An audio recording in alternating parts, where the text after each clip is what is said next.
अगर आप भी सेंट्रल गवर्नमेंट के अंतर्गत अच्छी जॉब पाना चाहते हैं तो कैंडिडेट्स आप सभी के लिए एयरपोर्ट्स अथॉरिटी ऑफ इंडिया की तरफ से मैनेजर और जूनियर एग्जीक्यूटिव मैनेजर की टोटल 389 पोस्ट पर ऑफिशियल नोटिफिकेशन जारी हो चुका है, जिसमें मैनेजर के लिए 11 डिसिप्लिन के अंतर्गत ये वैकेंसी रिलीज की गई है और जूनियर एग्जीक्यूटिव मैनेजर के लिए 4 डिसिप्लिन के अंतर्गत ये वैकेंसी रिलीज की गई है और इस वैकेंसी की फॉर्म फिलिंग स्टार्ट हो चुकी है 8 अगस्त से।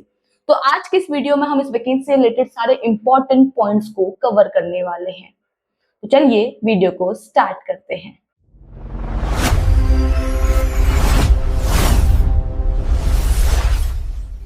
तो कैंडिडेट्स, ये रहा आपकी स्क्रीन पर एयरपोर्ट्स अथॉरिटी ऑफ इंडिया की तरफ से रिलीज किया गया ऑफिशियल नोटिफिकेशन मैनेजर और जूनियर एग्जीक्यूटिव मैनेजर की पोस्ट के लिए।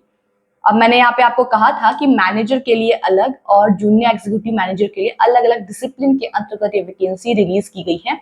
तो मैनेजर के लिए रहने वाली है, देखिए, जैसे engineer civil, engineer electrical, finance, information technology, architecture, law, fire service, operations, commercial, corporate planning and management services और कॉर्पोरेट कम्युनिकेशंस।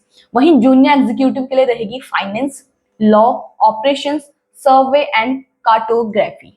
ठीक है, ये आपकी 4 डिसिप्लिन रहने वाले हैं और मैनेजर के लिए 11। तो टोटल किस डिसिप्लिन के लिए कितनी वैकेंसी रिलीज की गई है यहाँ पे मेंशन की गई है और हर किसी कैटेगरी के लिए कितनी वैकेंसीज रिलीज हुई हैं वो भी यहाँ पे मेंशन की गई है, तो आप यहाँ पे देख लीजिएगा। अब हम बात करेंगे आपकी एजुकेशनल क्वालिफिकेशन की। तो यहाँ पे हर किसी पोस्ट के लिए अलग अलग एजुकेशनल क्वालिफिकेशन और वर्क एक्सपीरियंस भी मांगा गया है। तो फ्रेशर्स के लिए इसमें बहुत कम वैकेंसीज हैं, लेकिन नीचे दी गई है। जूनियर एग्जीक्यूटिव की जो वैकेंसी है वो फ्रेशर के लिए रहने वाली है, लेकिन मैनेजर के लिए यहाँ पे कैंडिडेट्स एक्सपीरियंस तो आपसे मांगा ही गया है।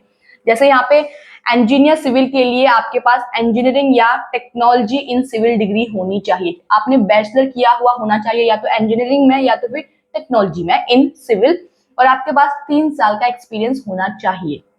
सेकेंड है इलेक्ट्रिकल की, तो इसके लिए आपकी जो इंजीनियरिंग डिग्री है वो इलेक्ट्रिकल के अंतर्गत कंप्लीट हुई होनी चाहिए और 3 साल का एक्सपीरियंस यहाँ पे भी मांगा गया है। मैनेजर फाइनेंस के लिए आपके पास एमबीए आपने किया हुआ होना चाहिए, मास्टर्स इन बिजनेस एडमिनिस्ट्रेशन, और 3 साल का आपके पास एक्सपीरियंस होना चाहिए।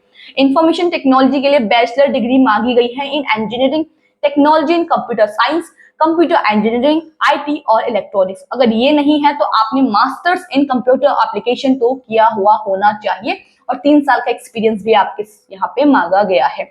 Manager in architecture, bachelor degree in architecture आपसे मांगी गई है और 3 इयर्स का एक्सपीरियंस मांगा गया है। लॉ के लिए आपके पास प्रोफेशनल डिग्री होनी चाहिए लॉ में, ठीक है, और आपके पास 3 साल का एक्सपीरियंस होना चाहिए। मैनेजर फायर सर्विस के लिए bachelor degree in engineering, technology in fire engineering, mechanical engineering and automobile engineering मांगी गई है और यहाँ पे भी 3 साल का एक्सपीरियंस है। तो सारी पोस्ट के लिए 3 साल का आपके पास पोस्ट क्वालिफिकेशन वर्क एक्सपीरियंस यहाँ पे मांगा गया है। फिर है मैनेजर ऑपरेशन की, तो इसके लिए आपके पास ग्रेजुएट इन साइंस होना चाहिए, full time regular MBA of 2 years duration या full time regular bachelors degree in engineering आपने की हुई होनी चाहिए और एक्सपीरियंस तो मांगा ही गया है। फिर है कमर्शियल के लिए, तो यहाँ पे एमबीए मांगा गया है आपके से या फिर आपसे बैचलर डिग्री मांगी गई है इन इंजीनियरिंग। जो हमारी 10वीं पोस्ट है कॉर्पोरेट और प्लानिंग एंड मैनेजमेंट सर्विसेज, तो यहाँ पे आपसे पोस्ट ग्रेजुएशन मांगी गई है इन mathematical statistics, operation research, statistics operation applied statistics, economics with statistics, mathematics with statistics from any university and 3 years का एक्सपीरियंस। फिर है हमारी लास्ट मैनेजर की पोस्ट कॉर्पोरेट कम्युनिकेशन, यहाँ पे आपसे bachelor degree in mass communication journalism मांगी गई है। फिर है जूनियर एग्जीक्यूटिव की यहाँ पे 4 पोस्ट जिसके लिए आपसे एक्सपीरियंस नहीं मांगा गया है। तो पहली रहेगी फाइनेंस, तो यहाँ पे आपने एमबीए किया हुआ होना चाहिए, ठीक है, या फिर आप पोस्ट ग्रेजुएट होने चाहिए diploma in management with specialisation in finance. Second है हमारी लॉ की, तो आपके पास प्रोफेशनल डिग्री होनी चाहिए लॉ में। ऑपरेशंस के लिए मांगी गई है कि आपके पास ग्रेजुएट डिग्री हो, ऑपरेशन फुल टाइम एमबीए हो, ठीक है, ग्रेजुएट डिग्री हो एंड फुल टाइम एमबीए हो, या फिर आपके पास बैचलर्स डिग्री हो इन इंजीनियरिंग। लास्ट है हमारी सर्वे एंड कार्टोग्राफी, तो इसके लिए आपसे मांगी गई है bachelors degree in engineering technology in civil और masters in science in geography और masters in remote sensing and geographic information systems. तो इनमें से किसी एक एजुकेशनल क्वालिफिकेशन आपके पास है, इनमें से किसी में आपने पास है आप, तो आप यहाँ पे अप्लाई कर सकते हैं। तो ये थी आपकी एजुकेशनल क्वालिफिकेशंस। ठीक है, एज क्राइटेरिया है, मैनेजर की पोस्ट के लिए अपर एज दी गई है 32 ईयर्स एंड जूनियर एग्जीक्यूटिव की पोस्ट के लिए अपर एज है आपकी जो मैक्सिमम एज रहेगी 27 ईयर्स। उसके बाद एज रिलैक्सेशन आपको यहाँ पे दिया जाएगा अगर आप रिजर्व कैटेगरी से बिलोंग करती हैं तो। 8 अगस्त से फॉर्म फिलिंग स्टार्ट हो चुकी है, 7 सितंबर लास्ट डेट रहने वाली है।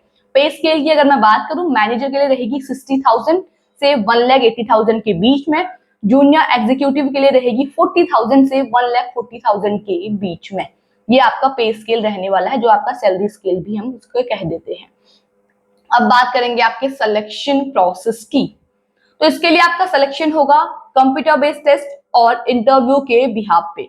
कंप्यूटर बेस्ड टेस्ट आपका ऑब्जेक्टिव होगा, ठीक है, हर किसी पोस्ट के लिए कंडक्ट करवाया जाएगा। नेगेटिव मार्किंग भी आपकी होगी, नहीं होगी, there will not be any negative marking. तो ये आपके लिए प्लस पॉइंट है कैंडिडेट्स, इस पोस्ट के लिए नेगेटिव मार्किंग नहीं है। ठीक है, सीबीटी जो भी आप देंगे यहाँ पे नेगेटिव मार्किंग नहीं होने वाली है। सीबीटी का जो सिलेबस है वो अपलोड किया गया है सिलेबस कॉलम में। अगर आप इनकी ऑफिशियल साइट पर जाते हैं तो ये एडवर्टाइजमेंट नंबर आपका है, वहां पे आपको सिलेबस मिल जाएगा। तो सिलेबस आपको अलग से ऑफिशियल साइट से डाउनलोड कर लेना है अगर आप इस पोस्ट के लिए अप्लाई करते हैं तो। उसके बाद जब आप कंप्यूटर बेस्ड टेस्ट यहाँ पे क्वालिफाई कर लेते हैं तो आपका इस पोस्ट के लिए इंटरव्यू करवाया जाएगा। ठीक है, इंटरव्यू क्वालिफाई करने के बाद ही आपकी यहाँ पे फाइनल मेरिट लिस्ट आएगी। तो ये आपका यहाँ पे सिलेक्शन प्रोसेस रहने वाली है। और यहाँ पे कंप्यूटर बेस्ड टेस्ट के लिए भी एडमिट कार्ड जो रिलीज होंगे ऑफिशियल साइट पर होंगे, इंटरव्यू के लिए भी एडमिट कार्ड जो होंगे वो ऑफिशियल साइट पर होंगे। ठीक है, और आपको जो रजिस्टर्ड मेल आईडी है आपकी, उसमें आपको एक मेल आ जाएगा, तो आप वहां पे देख सकते हैं जब भी आपके एडमिट कार्ड जो है वो रिलीज किए जाएंगे। उसके बाद कुछ इंस्ट्रक्शंस दिए हुए हैं कैसे अप्लाई करना है, वो यहाँ पे बताया गया है। ठीक है, आपको ऑफिशियल साइट पर जाना है, वहां पे जाके आपको यहाँ से फॉर्म फिल वगैरह करना स्टार्ट करना है। पहले आपको रजिस्टर करना है अपने आप को मेल आईडी और मोबाइल नंबर के तहत। उसके बाद आप फिर अपना फॉर्म वगैरह यहाँ पर फिल कर पाएंगे। और ये है आपके डॉक्यूमेंट की लिस्ट, क्या फॉर्मेट होगा, क्या साइज होगा, यहाँ पे सारी चीजें मेंशन की गई हैं। इसी फॉर्मेट को फॉलो करके आपको यहाँ पे फॉर्म फिल करना है। जैसे आप डॉक्यूमेंट अपलोड करेंगे आपको एप्लीकेशन फीस के लिए बोला जाएगा यहाँ पर। एप्लीकेशन फीस आपकी रहने वाली है 1000 रुपी। ठीक है, तो 1000 रुपी आपकी यहाँ पे फीस रहने वाली है, जो कि ऑनलाइन ही सबमिट होगी।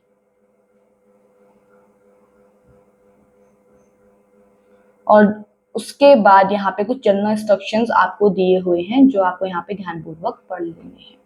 तो ये है आपकी यहाँ पे वैकेंसी जो कि AAI airport authority of India की तरफ से रिलीज की गई है। मैनेजर और जूनियर एग्जीक्यूटिव मैनेजर की पोस्ट के लिए ऑल ओवर इंडिया के लिए है। मेल एंड फीमेल दोनों ही यहाँ पे इस फॉर्म को फिल कर सकते हैं। तो अगर आपको इस वैकेंसी के लिए फॉर्म फिल करना है तो 7 सितंबर से पहले पहले इस वैकेंसी के लिए फॉर्म फिल कर लीजिए।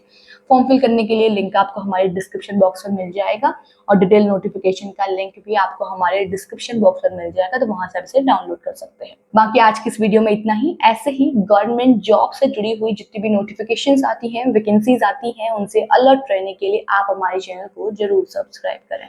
और अगर आपको ये वीडियो पसंद आई है तो इसे लाइक और शेयर करें। बाकी मिलते हैं एक नई वीडियो में एक नई अपडेट के साथ। तब तक के लिए धन्यवाद।